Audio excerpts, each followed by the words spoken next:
We often talk about muscle loss after the age of 50 as if it's just a matter of not getting enough protein.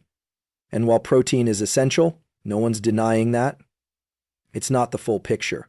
In fact, this overemphasis on protein has led many people to overlook the deeper biological reasons why muscle actually begins to deteriorate with age. And when we miss the root cause, we chase the wrong solution. Here's what's actually happening beneath the surface. As we age, our bodies go through a slow but steady shift in hormonal balance. Testosterone and growth hormone, two of the most critical drivers for muscle protein synthesis, begin to decline. But it's not just hormones. It's the mitochondria, the energy factories inside our cells, that start to lose efficiency. Think about that. The very engines that power our muscle cells become sluggish, less responsive, and more vulnerable to oxidative stress. When that happens, it doesn't matter how much protein you eat. If your cells can't utilize it effectively, you're not rebuilding anything. This is what many people miss. Muscle loss isn't just a nutritional problem. It's a cellular signaling problem. It's a metabolic communication breakdown. Your muscles are essentially being told, subtly but repeatedly, that regeneration is no longer a priority. And once that message is reinforced by inflammation, by stress, by poor sleep, by micronutrient deficiencies, it becomes the dominant pattern. The body shifts from a growth-oriented state into a preservation mode. And in preservation mode, muscle becomes expendable. That shift, by the way, isn't just physical, it's psychological. Many people in their 50s and beyond start to accept weakness as an inevitable part of aging. They feel their energy drop, and they unconsciously begin to scale back their ambitions. Fewer workouts, less movement, a little more sitting. They stop challenging their body, and with that, the brain reinforces the body's decline, not out of laziness, but because the organism senses this is the new normal. But the truth is, this decline isn't inevitable. It's an adaptive response to chronic signals of dysfunction. And the good news is that we can send different signals. We can shift the narrative.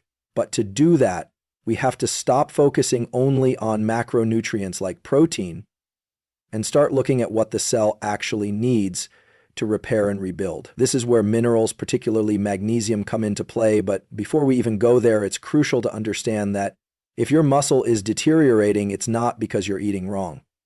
It's because your internal wiring, the way your body processes energy, recovers from stress, and handles inflammation, has been disrupted. And that disruption happens silently, over decades.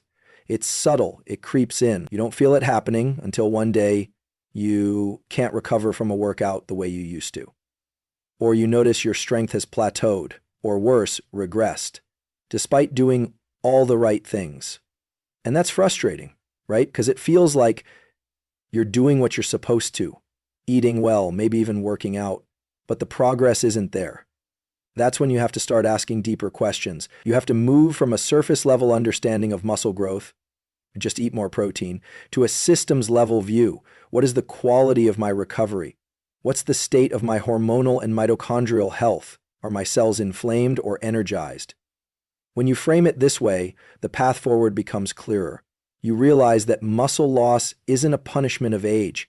It's a signal, a symptom that your biology is out of alignment and alignment can be restored. But it starts with understanding that your muscle health after 50 isn't a simple calorie equation. It's a conversation between your brain, your gut, your hormones, your cells. And like any conversation, the tone matters. You can't just shout more protein and expect everything to fall into place. You have to listen to what your body is asking for, and very often, what it's asking for is energy efficiency, better sleep, less chronic stress, and yes, key minerals that help regulate these functions. When you address those layers, protein becomes effective again.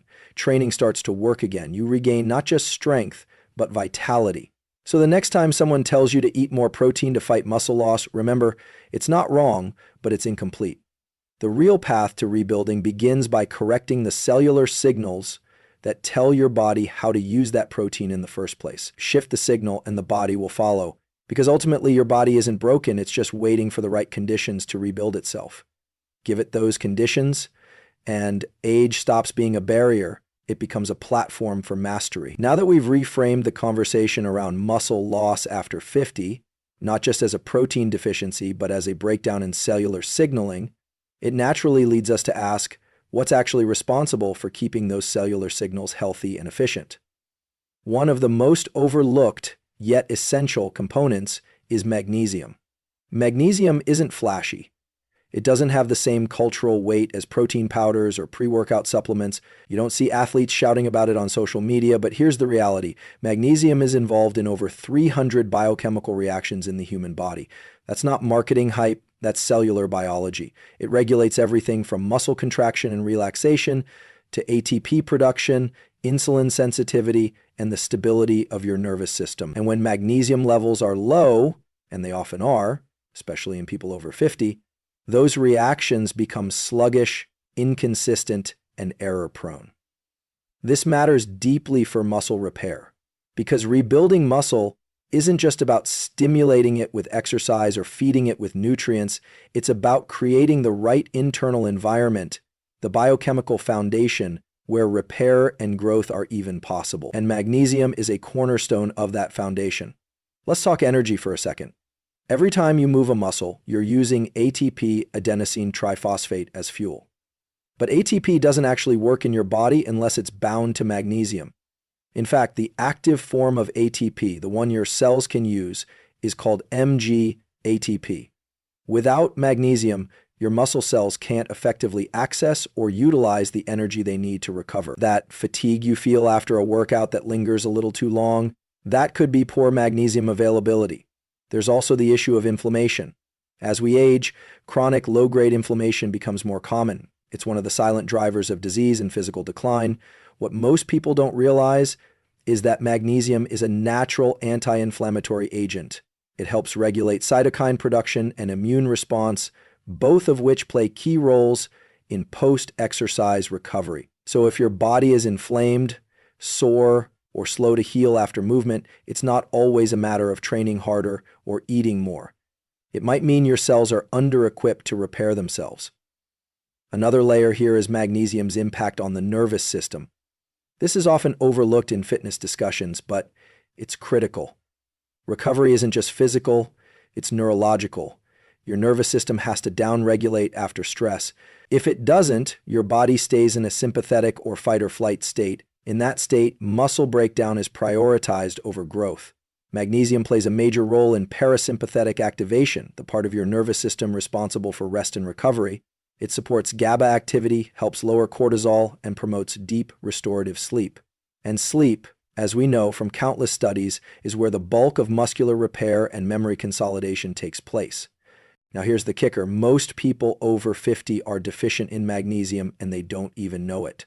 Soil depletion, processed foods, chronic stress, medications, all of these strip the body of magnesium or impair its absorption. So even if someone is eating healthy, they may still be undernourished at the cellular level. The symptoms are easy to dismiss: fatigue, restless legs, muscle cramps, irritability, sleep disruption, but they're signals that the system is missing something essential. We also have to consider the psychological side. When people feel fatigued or weak, they often internalize it as personal failure. They blame age. They assume they're just getting old. But what if it's not age? What if it's biochemistry? That shift in perspective is empowering, because while you can't stop time, you can replenish magnesium. You can support your cellular recovery systems, and you can begin to experience strength and energy as something that returns, not something that only fades. The goal here isn't to glorify magnesium as a miracle cure. It's not. But it's a necessary foundation. Without it, everything else becomes inefficient. Your workouts don't land. Your protein doesn't absorb optimally. Your energy stagnates. But when magnesium is present in the right amount and the right form, you start to see your biology respond again. You sleep better, you recover faster, you move with more ease, the body starts to trust itself again, and from that trust, strength is rebuilt.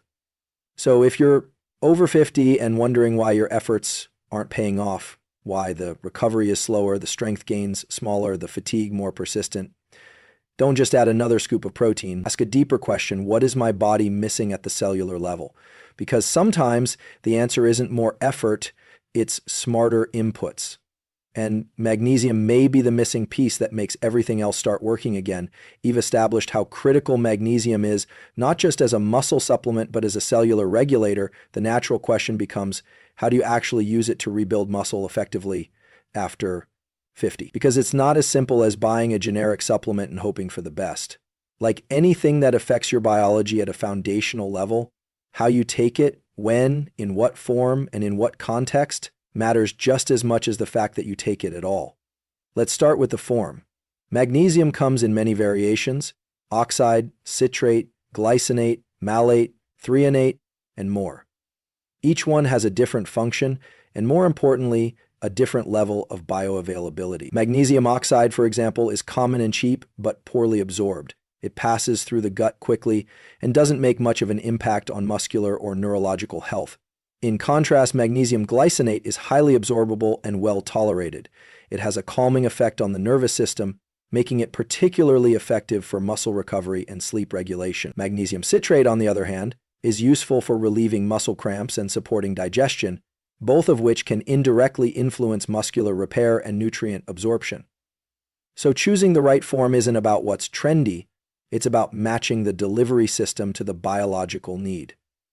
If your primary concern is muscle rebuilding, then glycinate or malate might be your best bet. If you're also struggling with cognitive fatigue or sleep quality, threonate might offer additional benefits by crossing the blood-brain barrier.